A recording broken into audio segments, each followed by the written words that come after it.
We are good on the interpretation side for recordings. Thank you.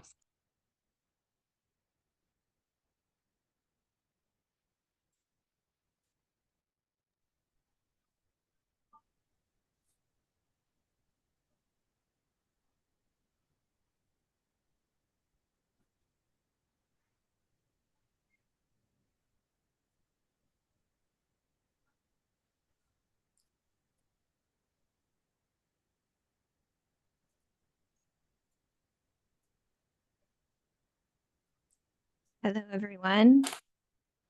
Bonjour tout le monde. We're going to get started in a minute or so. Just give people a chance to log on. On va commencer dans une minute. On va juste laisser le temps à ce que à ce que tout le monde puisse se connecter. So, good morning, good afternoon, good evening, everyone. Alors, bonjour, bon après-midi, bonsoir à tous. Je suis Nicole Petrowski. Je suis une statisticienne et je travaille à UNICEF dans le bureau à New York. Juste pour vous rappeler, on vous offre la possibilité d'écouter la traduction en français, arabe, espagnol et vous pouvez, chercher la langue qui vous intéresse le plus en bas sur le menu.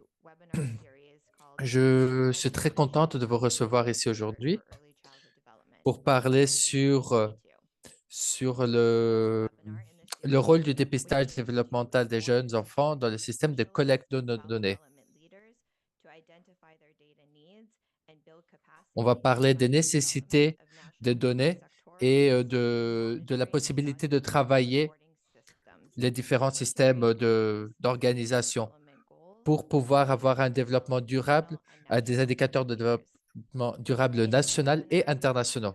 On va aussi parler dans ce webinaire l'importance du rôle du dépistage pour trouver des cas de cancer et les aider pour aider ces jeunes et les enfants, et aussi la collecte de données. Alors, je vais vous introduire ma collègue Emily Vargas-Baron et qui va parler, va présenter les autres conférenciers d'aujourd'hui. Alors, Dr. Holly Hicks est une spécialiste du rôle du dépistage des jeunes enfants dans le monde.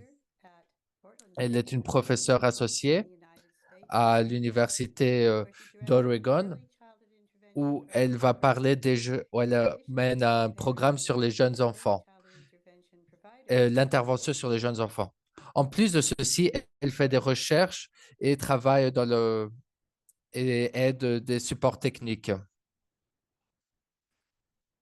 Elle travaille dans plusieurs pays du central et d'Europe de l'Est et de l'Europe centrale. Et aussi, elle est une consultante en ECI et ECA dans plus de 20 pays pendant plus de 2 décennies. Mon deuxième conférencier va être mon pédiatriste favori, Dr. Kevin Marks.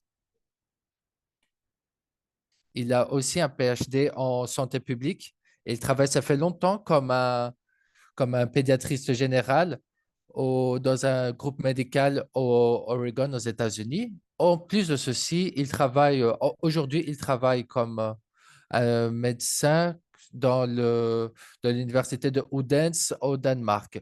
Sa recherche clinique et son travail est tourné sur les jeunes enfants et la collecte de données des jeunes enfants de 0 à 5 ans. Alors, c'est vraiment sur ce sujet. Il traite aussi de diabète dans les dans les jeunes adolescents. Il a fait beaucoup de recherches sur la collecte de données et on va beaucoup utiliser ces informations aujourd'hui. Alors, merci beaucoup, Émilie, et je vous remercie à tous pour parler. Je vais parler sur les considérations pour évaluer et les outils de dépistage les plus appropriés. On va parler de moteur, les développements moteurs et développement de communication, et qui est accompagné par les parents ou le gardien, tout seul ou en groupe. Alors, pour dépister, pour identifier, pour dépister le développement de l'enfant, on va parler, dans cet exemple, on va parler ici. Aujourd'hui, je vais parler du développement de dépistage développemental et la quantité de données qui est nécessaire pour cela. Alors ici, j'espère vous présenter que le dépistage peut être utilisé dans plusieurs manières entre enfants et pour les enfants pour mettre en place, en dehors des groupes généraux, va nous présenter des informations qui sont intéressantes pour monitorer le développement de l'enfant. Ces outils peuvent être accompagnés par une visite à la maison, mais aussi les gardiens ou les professeurs peuvent utiliser ceci comme un moniteur. Nous pouvons accompagner les buts de développement où on peut le faire à la moitié de l'année ou à la fin de l'année pour voir l'évolution de l'enfant. Et plusieurs secteurs peuvent travailler ensemble. Alors, quand un enfant il peut être fait en collaboration avec les médecins du parent et l'équipe qui s'occupe de la santé de l'enfant. Nous pouvons aussi nous pouvons faire des dépistages initiaux et utiliser ce dépistage initial en partageant ces informations avec nos collègues de travail. Et ceci est un type de travail qui est développé par quelques pays. Prochain diapo. OK, merci. Alors, les enfants qui ont un développement qui est très différent d'autres enfants de même âge sont facilement identifiés, mais plusieurs fois, mais sans une méthode de voir, d'analyser le développement de manière générale, on n'arrive pas à le remarquer. Alors, pour dépister, pour bien le faire, tous les enfants avec des problèmes de développement doivent être dépistés, doivent être collecter les données sur cet enfant.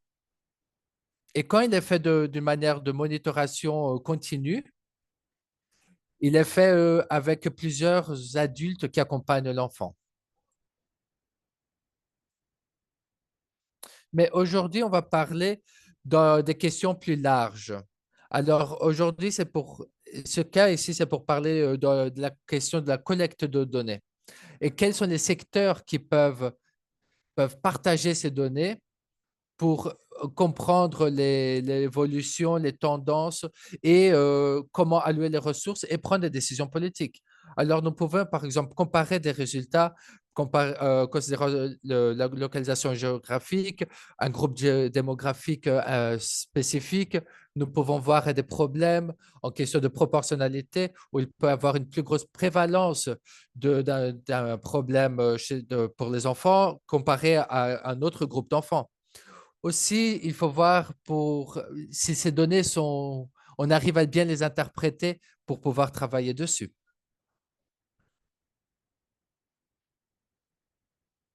Ce sont les considérations typiques pour sélectionner les outils. Les personnes vont chercher combien de temps ça va prendre pour faire ce travail, combien d'objets on va utiliser, qui peut faire ce travail et quels sont les matériaux nécessaires. Et aussi, bien évidemment, on va demander le coût, pour acheter ce genre de données, s'il y a une traduction de ces sélections de ces outils. Aussi, il y a des questions d'entraînement d'utilisation de ces outils. Et puis, il y a aussi quels sont les domaines qui sont couverts, par exemple des questions physiques, des questions de relations. Ça, des fois, les personnes, elles oublient de demander. Ça aussi pour fiabilité, validité et aussi les questions d'autorisation pour utilisation des outils. Alors aujourd'hui, je vais parler pourquoi est-ce qu'il faut regarder à ces facteurs. Prochain diapo.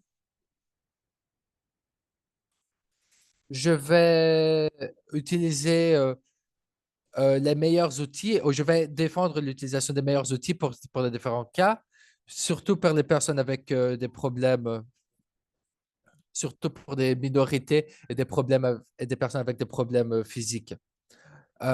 Pourquoi est-ce qu'on veut utiliser ce genre d'informations? Pourquoi est-ce qu'on veut ces informations? Et si il y a un manque de preuves, pourquoi le but? Chercher des preuves et puis après, il faut sélectionner les critères. Qu'est-ce qui sont les bonnes évidences? Qu'est-ce qui sont les bonnes preuves? Et puis après, chercher, confronter les valeurs et la mentalité du travail qu'on mettait en place. Tu vois, questionner les valeurs qu'on utilise, les nouvelles valeurs qui sont mises en place. Et puis, après, avec ceci, on est capable d'examiner la faisabilité à long terme et à court terme du travail. Les preuves sont des informations et ces informations, elles vont impacter nos décisions. Alors, il faut vraiment se demander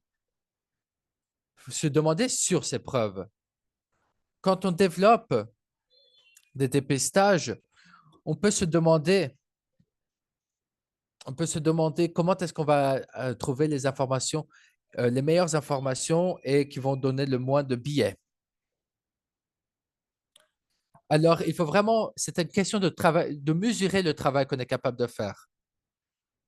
Ce qui est très mal utilisé jusqu'à aujourd'hui, ces personnes qui travaillent de manière active sur les questions qu'on va traiter. Le prochain slide. Il faut importer, ce diapo, il est très important. Tu vois, une mesure n'est ni valide ni invalide. C'est l'accumulation des preuves qui vont justifier au long du temps les outils qu'on utilise. Et ces preuves, elles sont spécifiques au contexte. Elles ne vont pas voyager dans des nouveaux pays. Une preuve dans un pays, il va marcher dans tous les pays. Je ne peux pas dire ceci.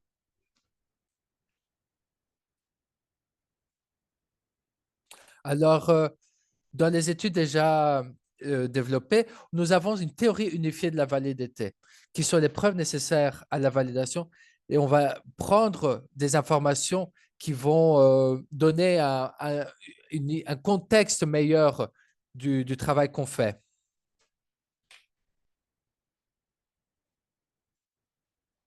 Alors, nous avons plusieurs formes de validité. Et le contexte de la validité va parler de la question ça va parler des intérêts de ce qu'on travaille. Est-ce que ceci est pertinent et c'est adaptant au contexte? Et est-ce que c'est, en plus de questions de traduction, il faut penser si un item, si un objet, il est ajusté au contexte dans le contexte qu'on discute. Si les personnes qui vont travailler ces objets ne sont pas représentatifs, euh, ne correspondent pas bien avec les preuves qu'on a déjà, ça ne va pas bien marcher.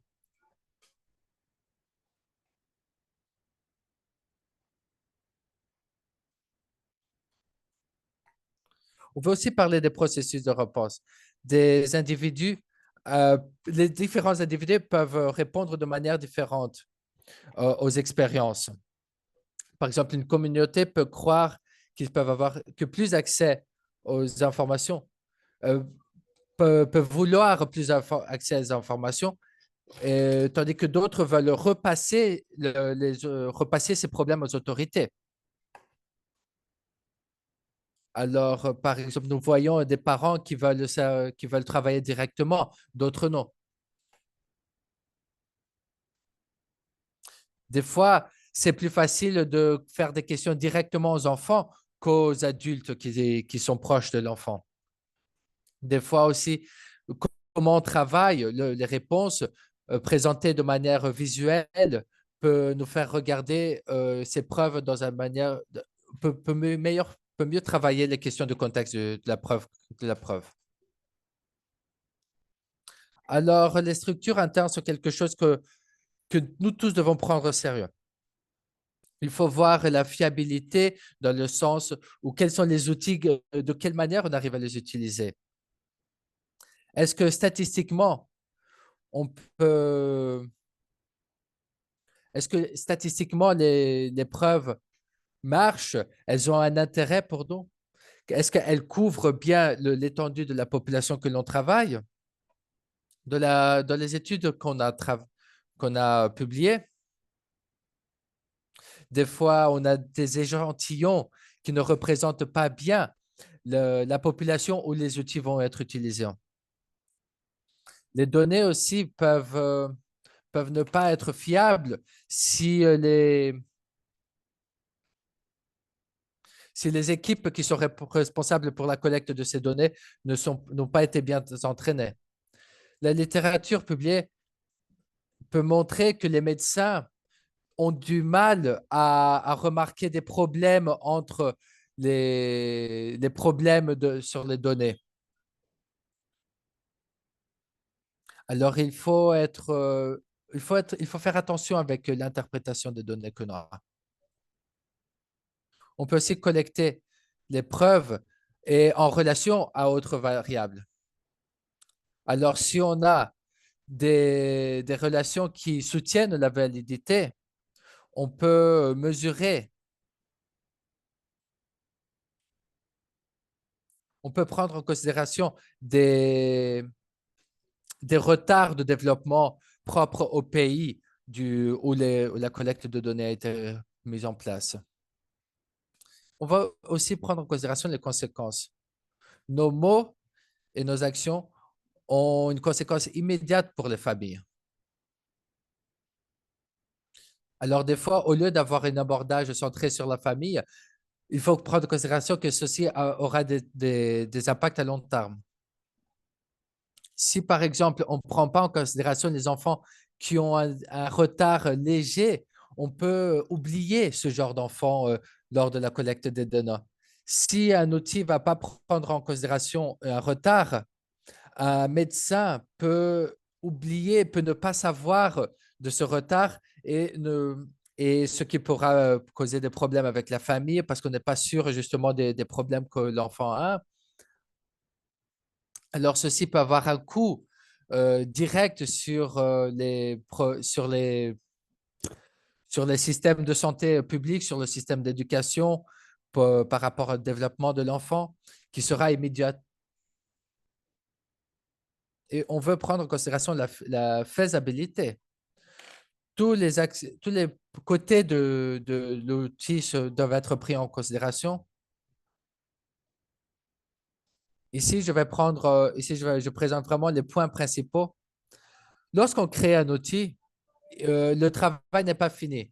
La recherche sur cet outil doit être faite au fur et à mesure et elle doit être mise à niveau tous les 10 ans au moins. Et il faut prendre en considération aussi le coût d'entretien de cet outil.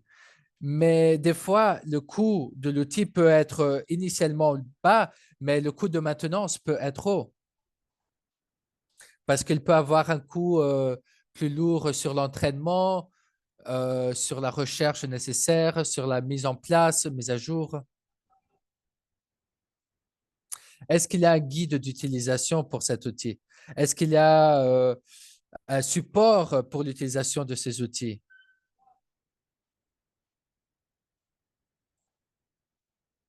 Alors, je vais fermer avec quelques diapos sur des problèmes d'utilisation. Première chose, aucune étude rend un outil valide. Un outil développé dans un pays peut nécessairement traverser des frontières. Une étude menée dans plusieurs pays ne sera pas nécessairement utilisée dans un autre pays qui n'est pas dans un de ces pays nécessairement. Il n'est pas un seul outil n'est pas nécessaire, ne suffit pas pour un pays qui est hétérogène. La traduction doit toujours être suivie, doit être toujours mise en place immédiatement. Les outils locaux sont toujours les meilleurs. Nous savons que les langages sont des barrières, mais il faut aussi prendre en considération que les meilleurs outils aussi contiennent le moins d'éléments. Des idées fausses courantes, le dépistage ne peut pas être utilisé si les services ne peuvent pas être offerts. Le rapport et la participation des parents ne sont pas nécessaires. Seul un professionnel de la santé peut procéder à un dépistage développemental. Le dépistage est uniquement utilisé pour détecter des problèmes de développement. Les outils de développement, de dépistage ne documentent pas d'autres facteurs, comme par exemple inquiétude des parents, problèmes de vision, maladies récentes. L'utilisation d'outils de dépistage prolongera les visites de santé. La formation n'est pas nécessaire pour l'utilisation des outils.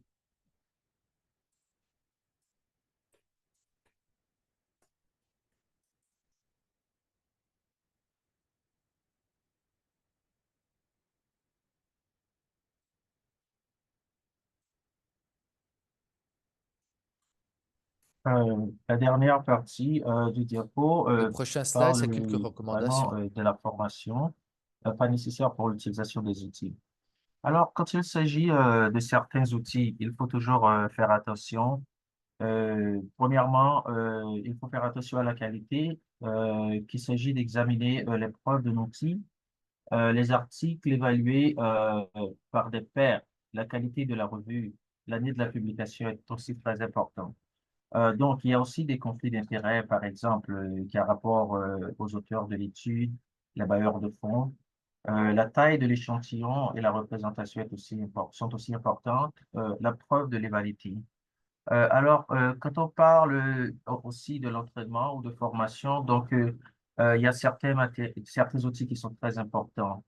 Euh, Par exemple, l'alignement avec les pratiques recommandées, qu'il s'agit du processus, du langage, de la participation des parents, de la couverture de l'administration et de l'interprétation et de la communication. Donc, l'investissement est aussi une partie très importante. Donc, il faut voir aussi le coût initial et l'avenir ou le futur. Le mise à jour est très important. Par exemple, tous les 10 ans, selon les données sont disponibles. Des multiples sources de données et de perspectives aussi guide au développement et à l'utilisation des outils au fil du temps. Merci beaucoup. Et si vous avez des questions, alors on est prêt à vous aider. Merci beaucoup. Donc, je cède la parole au docteur Marx.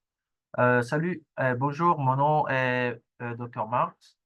Donc, je vais vous présenter je vais vous présenter ce dont je vais parler. Donc, la première partie, c'est l'implémentation en équipe. La deuxième partie, c'est le dépistage et la surveillance mieux ensemble. La troisième partie, c'est comment interpréter les résultats du dépistage et discuter des prochaines étapes. Et la dernière partie, c'est l'amélioration de la qualité. Le prochain diapo, la première partie, c'est juste pour dire que l'implémentation est très importante. Donc, il faut voir ce qu'on appelle mise en œuvre. Quel est notre objectif? Donc, je peux vous dire que le dépistage de développement à large bande est très important. Et aussi, systématiquement, à 9, 18, de 24 à 30 mois, on peut aussi être à 6, 9, 12, 18, de 24, 36 mois pour détecter, pour essayer de détecter le facteur des risques. Donc, par exemple, nous avons des parties sociales et émotionnelles qui en font partie. Donc, prochain diapo. Une fois de plus, notre objectif, c'est de nous accentuer sur la mise en œuvre en équipe. Par exemple, on ne peut pas seulement nous accentuer sur les risques à haut ou à bas niveau, mais aussi il faut vous dire que le processus de détection précoce ne consiste pas seulement à dépister et à classer les enfants en groupes et à risque faible, modéré et élevé. Il s'agit d'avoir des meilleures conversations, de construire des relations avec des familles au fil du temps. Une partie qui est aussi très importante, c'est la célébration des jalons émergents et maîtrisés et utiliser une approche basée sur les forces et culturellement appropriée. Le prochain diapo, par exemple, en équipe, on peut voir ici que chacun doit jouer un rôle qui est très important. L'ensemble de tout ce qu'on a ici vous montre que ça peut vous amener quelque part, qui peut vous guider quelque part. Le prochain diapo. Euh, Par exemple, je vais vous donner un autre exemple dans le système. comment est-ce qu'on planifie un système de rendez-vous et d'appel par SMS? Par exemple, ici, vous pouvez voir qu'il y a une partie où la première photo où la réceptionniste délivre le questionnaire. Donc, il y a une chose très importante que vous devez savoir. Vous ne devez pas oublier la prochaine visite de santé de votre enfant quand il aura lieu. Euh, et si vous avez besoin d'aide, par exemple, si vous avez besoin d'aide, s'il vous plaît, faites-nous savoir. Il faut aussi une chose très importante. C'est prévu 15 minutes avant l'arrivée du médecin dans la salle d'examen. OK? Prochain diapo. Merci. La prochaine partie, c'est comment est-ce que vous pouvez remplir le questionnaire de développement. Certaines fois, on peut voir qu'il y a des parents qui remplissent les questionnaires. Donc, c'est très important qu'ils soient faits par les parents de la salle d'attente. Donc, le dépistage développemental effectué par les parents amène les parents à réfléchir aux compétences de leurs enfants de nombreux domaines différents. Les parents doivent peut-être poser leur téléphone et jouer avec leurs enfants pour observer les tâches spécifiques à son âge. Donc, il y a une partie qui est très importante. On parle directement du dépistage développemental déclaré par les parents. Donc, qu'est-ce que ça fait? Ça favorise les activités d'apprentissage et développemental. Euh, dans le prochain diapo, j'aimerais m'accentuer sur cette partie euh, de cette partie du fonctionnaire qui doit être remplie avec fidélité. Qui a rempli l'outil de sélection? Maman, papa, autres soignants? Y a-t-il des problèmes d'alphabétisation avec les parents? La tranche d'âge et la version linguistique correcte ont-elles été utilisées? Toutes les questions de sélection ont-elles été complétées? Donc, on peut dire que toutes ces parties doivent être faites de manière correcte. Et juste pour continuer à vous expliquer, on va au prochain diapo. Alors, quand il s'agit cette question de donner le résultat, on a besoin d'une implémentation en équipe pour noter l'outil de dépistage de développement. Noter avec du papier et un stylo est généralement simple, mais la notation prévisible en ligne, la notation prévue en ligne sur une tablette ou l'application utilise la version linguistique et l'intervalle d'âge le plus optimaux avec automatiquement l'âge des ex prématurés. Par exemple, les enfants qui sont nés de 37 semaines d'âge de grossesse, si inférieur ou si c'est inférieur à 2 ans. Donc, la notation automatisée aussi prévue rend le dépistage beaucoup plus pratique, fiable et précis. Et surtout, ça aide à faire quoi? Ça peut aussi synchroniser avec les systèmes de dossiers de santé et électroniques pour réduire la paperasse. J'aime beaucoup aussi quand les parents peuvent recevoir des rappels de dépistage automatisés, des notifications concernant la promotion du développement et les activités d'apprentissage. Et, euh, et enfin, produit de données et de facile à interpréter. Donc, on va au prochain diapo. Il y a des choses qui sont très importantes ici. Nous avons beaucoup d'évidences qui sont en faveur de l'utilisation de cet outil.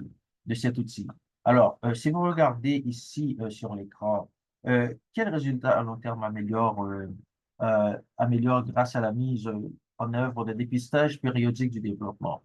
Donc, pour vous expliquer un peu plus, vous pouvez voir aussi, euh, euh, il y a une partie qui a rapport avec l'écran et une autre partie qui n'a pas rapport.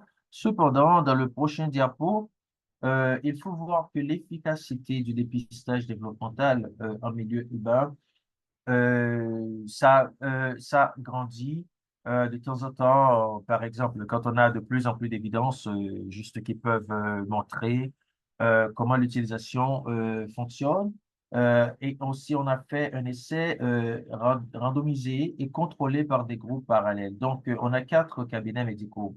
Alors, et on peut dire aussi, comparé aux groupes de surveillance, uniquement les groupes de dépistage, avec ou sans soutien du bureau, c'est-à-dire les joueurs ont significativement des résultats améliorés. Pour calendrier l'identification du retard du développement, le délai de renforcement, de référencement et le délai jusqu'à l'achèvement de la référence. Alors, par exemple, qu'est-ce qu'on trouve dans cette partie contrôlée? On peut voir on note qu'il y a que le fonctionnaire joue un rôle important, par exemple, dans l'âge de 9, 12 et 18 mois, et ça montre comment ça identifie les retards chez l'enfant. Ça peut aussi nous donner des références dans le système du développement de l'enfant. Donc, on peut voir s'il y a vraiment une partie qui a été complétée, donc pour qu'on puisse intervenir. Le prochain diapo. Une autre étude a été faite par moi, juste pour vous montrer comment ça a été conduit pendant quelques années sur des pratiques libres qui s'accentue sur l'impact de mise en œuvre du dépistage développemental de 12 à 24 mois dans un cabinet pédiatrique. Donc, on peut voir qu'il y a une conception comparative menée dans un contexte de pratique pédiatrique. Il y a 3 cliniques qui font ça sur une période d'1 an. 1428 soignants et enfants, ceux qui ont été déjà identifiés avec des retards ou des troubles sont exclus. 18 pédiatres certifiés et 2 infirmières praticiennes ne connaissaient pas les résultats. Alors, lorsqu'ils remplissaient un formulaire, ça donne une impression du développement pédiatrique qui est structuré d'une manière similaire. Donc, il y a un rapport du PDI et de la SQ qui entraîne une multiplication de 5 à 6 des références à l'ECI et à 12 et de 12 mois. Donc, il y a une multiplication de 2 à 24 mois. Donc, le taux de référence vers l'agence ECI ont augmenté de 224%. On a aussi publié une autre étude qui vous a montré que une étude de suivi en pédiatrie a révélé qu'une amélioration de la qualité était nécessaire pour les ex-prématurés, mais le dépistage systématique de la SQ a conduit à des taux de référence et d'éligibilité plus élevés pour l'IPE sur de nombreuses années. Le prochain diapo, de quoi est-ce qu'on va parler maintenant?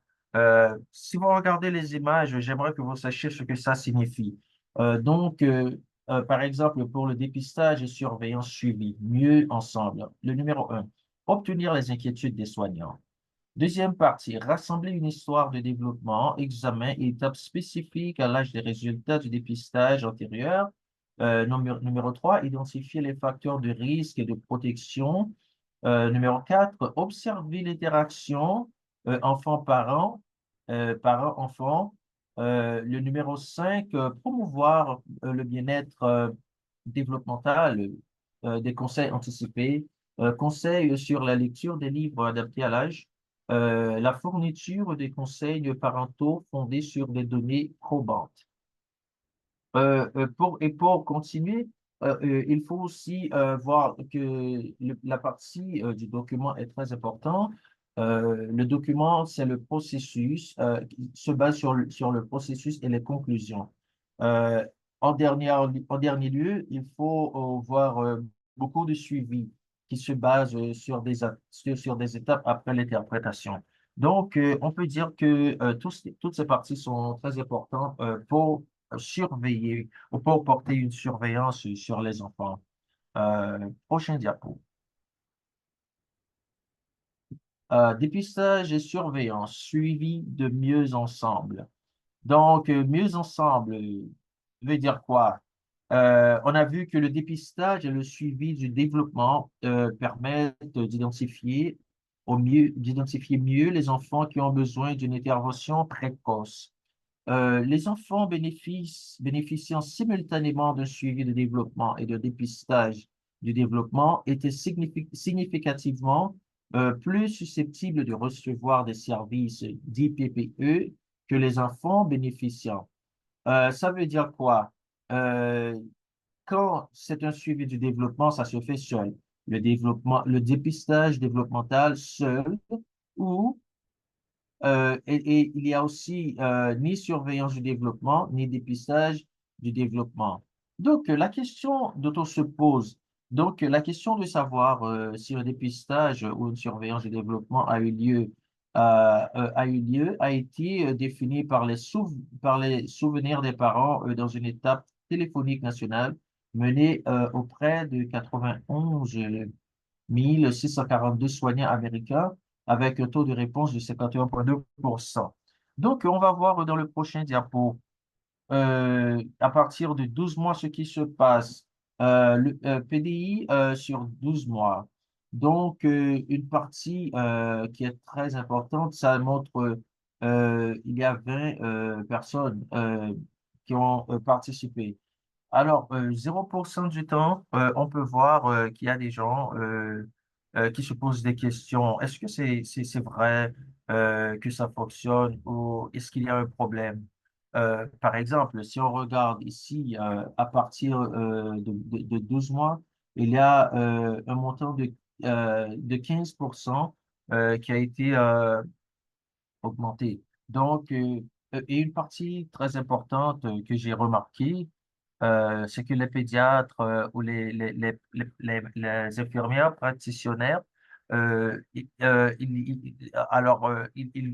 voient qu'il est très important qu'on a plus de revenus pour qu'on puisse aider les enfants. Donc, par exemple, et quand on fait la surveillance, c'est très important de voir ça aussi. Prochain diapo, merci. Alors, avec 4 mois, il y a aussi des standards qui existent. Par exemple, on peut dire qu'il y a de 9 à 6% des références qui ont été mises en ligne de compte. Donc, par exemple, le 0%, il y a un retard de moteur brut. Euh, Aussi, il y a un retard de moteur de 9 à 4% de délai de résolution de problèmes. Et il y a aussi 9% de retard personnel, social. Prochain diapo. C'est une partie très importante.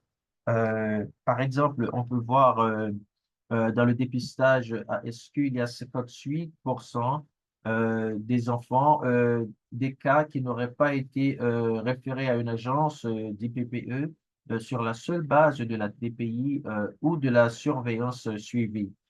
Donc, lorsque les pédiatres référaient utilisant uniquement la surveillance, il y avait 92% d'accord avec l'évaluation du suivi de l'agence ECI. Alors, lorsque l'ASQ a saisi seul le dossier, l'évaluation suivie de l'agence ECI a donné une raison de 63% des cas. Alors, cependant, l'État de l'Oregon aux États-Unis a des critères d'éligibilité trop stricts et donc un pourcentage plus élevé de cas référés par l'ASQ auraient dû être réellement considérés comme éligibles au service de PPE. Donc, lorsque les résultats DPI et ASQ indiquaient un retard suspecté, l'agence ECI est d'accord a été d'accord que ça peut arriver dans 100% des cas. Euh, donc, on peut aussi voir qu'il y a un retard sur les parties. Donc, si on regarde là en bas, donc c'est exactement ça. C'est une partie très importante. On peut aussi dire quand les pédiatres se mettent d'accord sur certains points, qu'il s'agit du développement de l'enfant. On voit qu'il y a, comme je l'ai déjà dit, il y a 100% d'accord.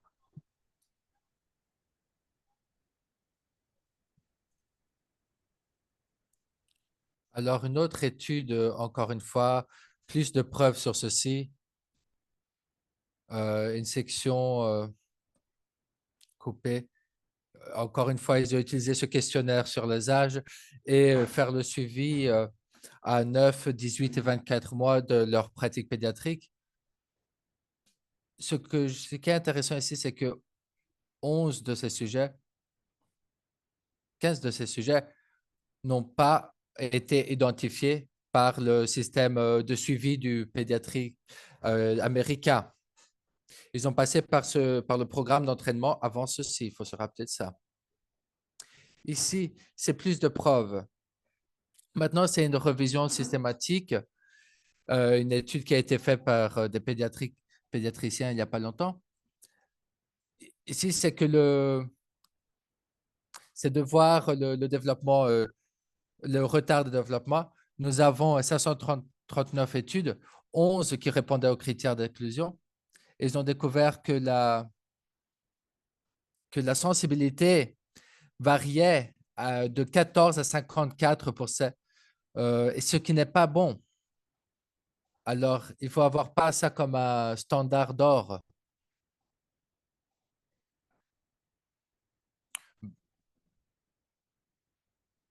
Leur sensibilité était la spécificité, elle variait de 69 à 100%. C'est-à-dire que quand ils trouvaient une maladie, normalement, ils avaient raison.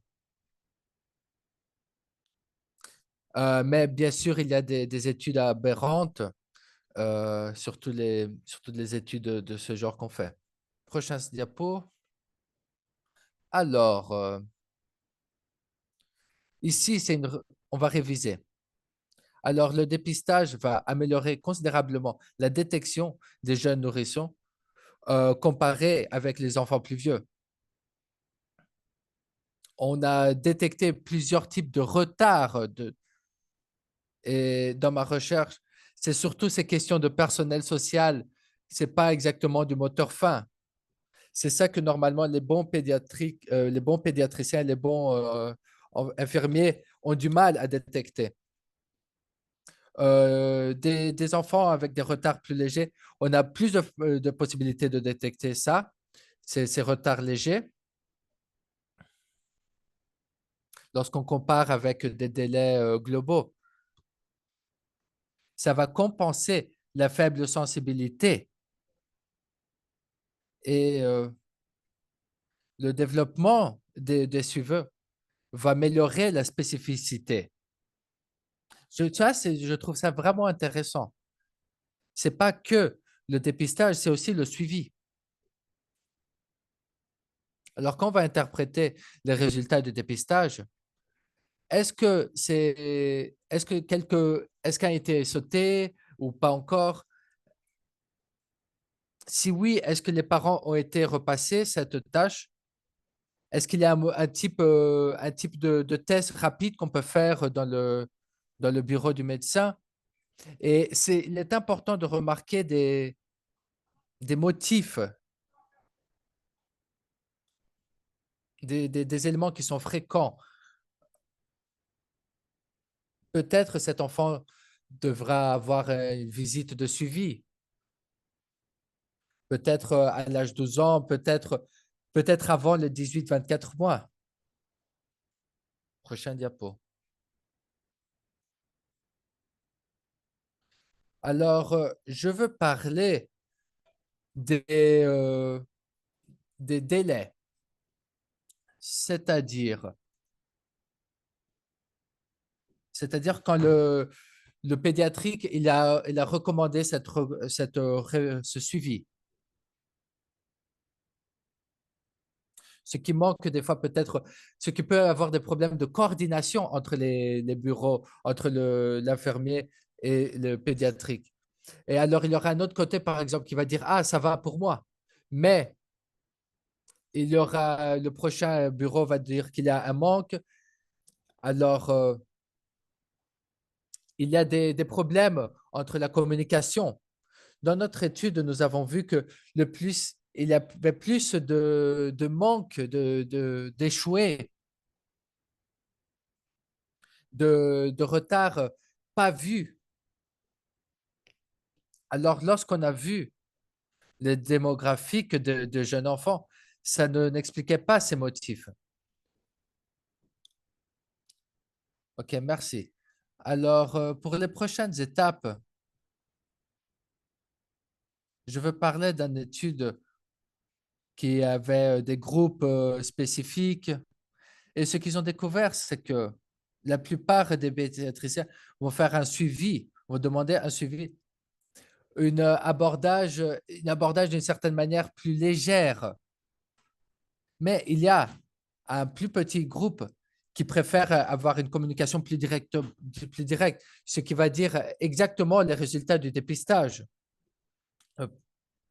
Mais je crois qu'il est important de célébrer les bornes de l'enfance et que comme ça, après, prendre en considération que les retards viennent en deuxième. Et il faut se considérer que les outils de dépistage peuvent varier aussi les résultats.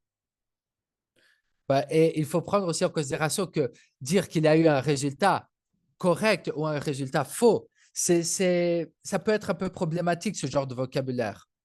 Des fois, nous avons des questions culturelles par rapport à ce genre de vocabulaire. Quand on discute les prochaines étapes, on peut parler très bien, on peut passer très bien notre message, mais quelquefois, il y a quelques familles qui ont des préoccupations de développement, peuvent ne pas se sentir connectées à ces premiers services d'intervention à la jeune enfance, parce qu'il y a autant de choses qui se passent dans leur vie, ils ont beaucoup plus de choses à penser et alors ils n'arrivent pas à faire ce suivi.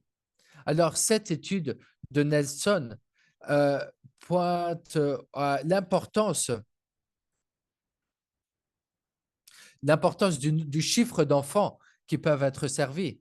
Et ils ont remarqué que les enfants de 1 à 3 ans et demi peuvent avoir ils ont utilisé de différents systèmes de monitoration et qu'un certain type d'outil a été un abordage très correct pour recevoir les services appropriés. Amélioration de la qualité, c'est-à-dire que notre plan est que le dépistage doit être fait rapidement parce qu'il doit prendre 20 minutes ou un temps court, qu'il y a des questions de satisfaction par rapport aux parents, par rapport à l'équipe médicale.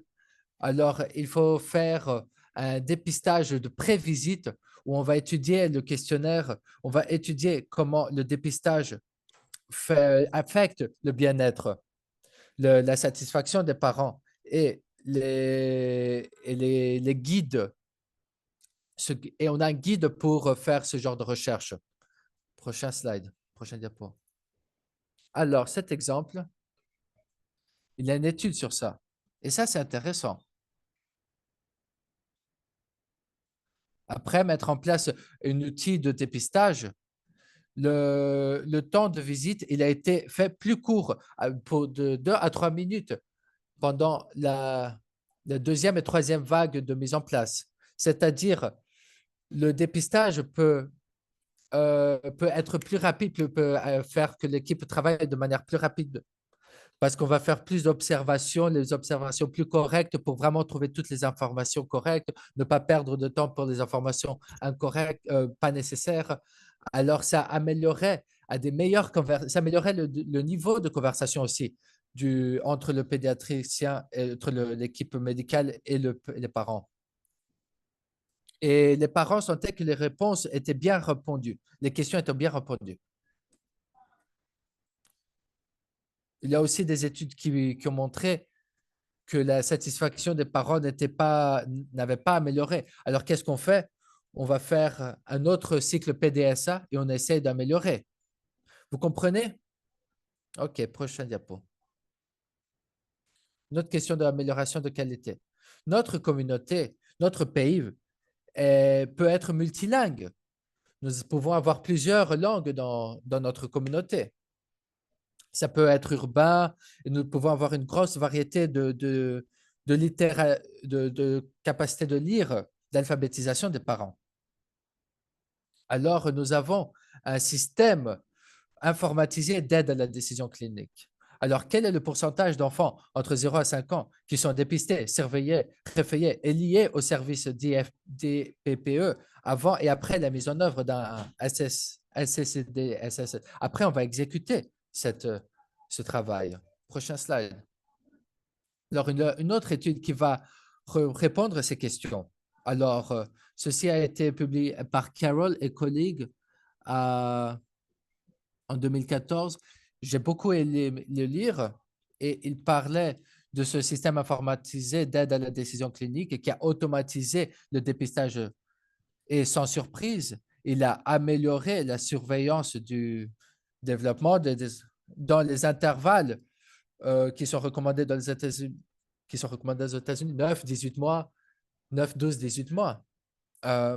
Mais ça a aussi amélioré le développement, le suivi global.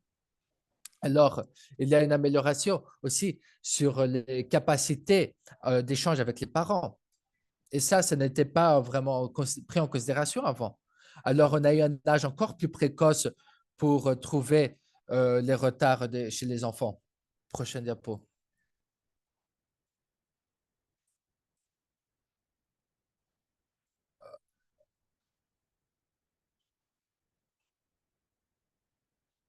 Alors,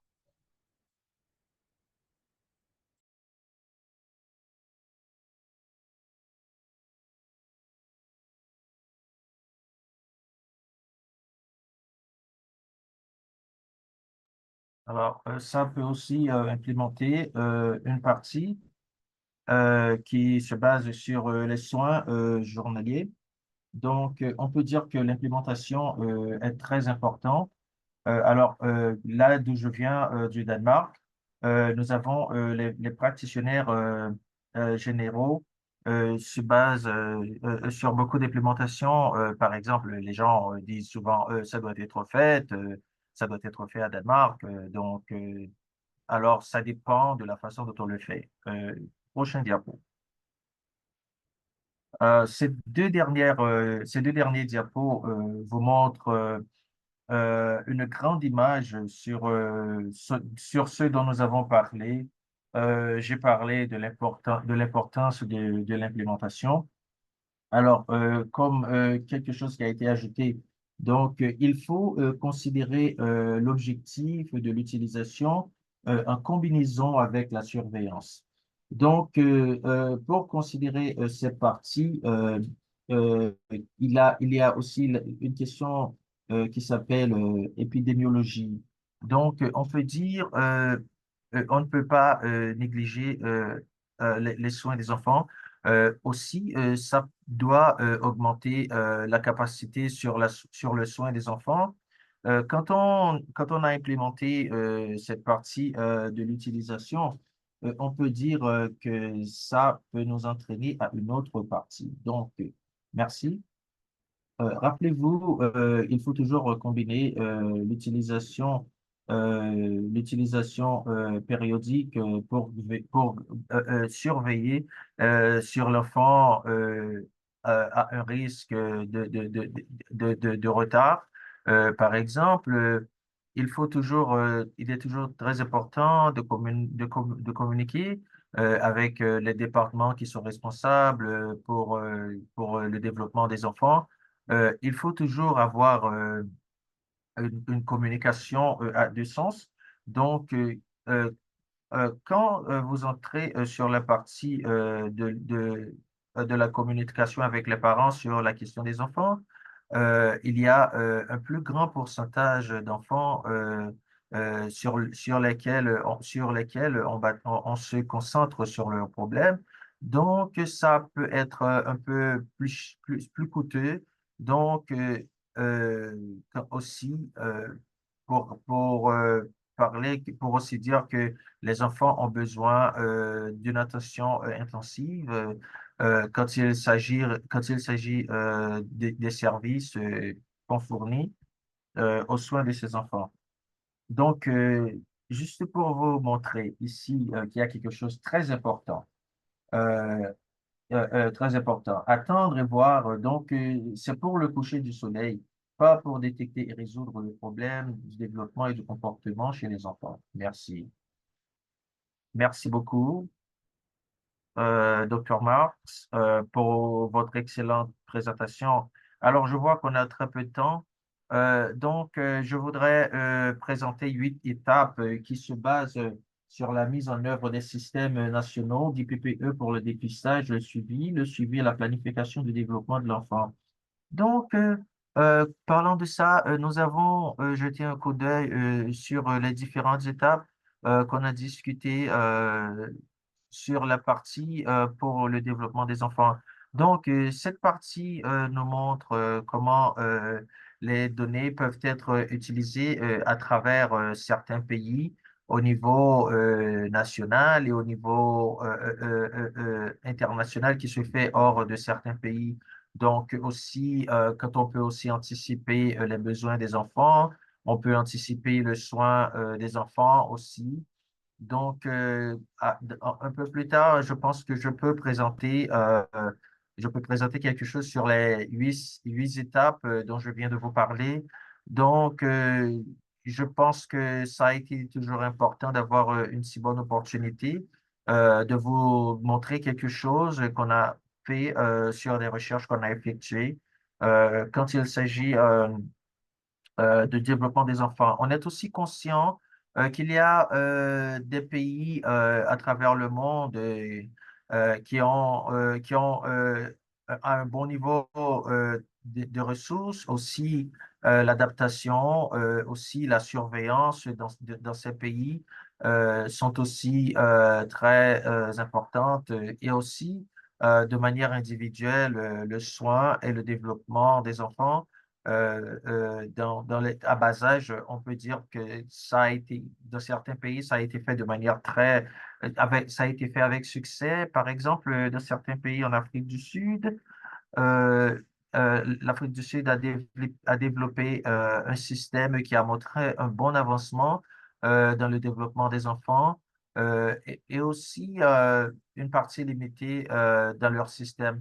Nous savons aussi que c'est possible qu'on peut donner un meilleur résultat, mais ce qu'on ressent, c'est il y a des données qui doivent être encore mises plus sous surveillance, juste pour qu'on puisse se rassurer que les enfants qui ont un handicap trouvent le soin nécessaire pour être bien servis et aussi pour être bien servis à travers le temps. Donc, je vous remercie beaucoup d'avoir participé à cette réunion aujourd'hui.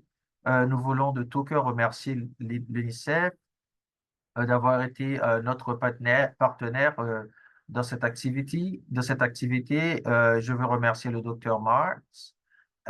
Aussi, nous avons aussi des recherches des efforts qu'ils ont fait. Je voudrais remercier Nicole aussi et Oli. Merci pour votre aide et vos présentations. Et vous souhaite une très bonne journée et merci beaucoup d'avoir participé à notre réunion aujourd'hui. Ça a été un plaisir d'avoir été avec vous. Merci beaucoup à tout le monde. Rappelez-vous qu'il y a un PDF et aussi un enregistrement. Alors, cette réunion a été enregistrée, donc vous pouvez trouver l'enregistrement pour voir et pour essayer de voir ce dont nous avons ce qu'on a discuté aujourd'hui. Donc, s'il y a des questions, on peut demander aux pénalistes pour essayer de nous aider avec ça. Alors, je vous remercie d'avoir été avec nous. Merci.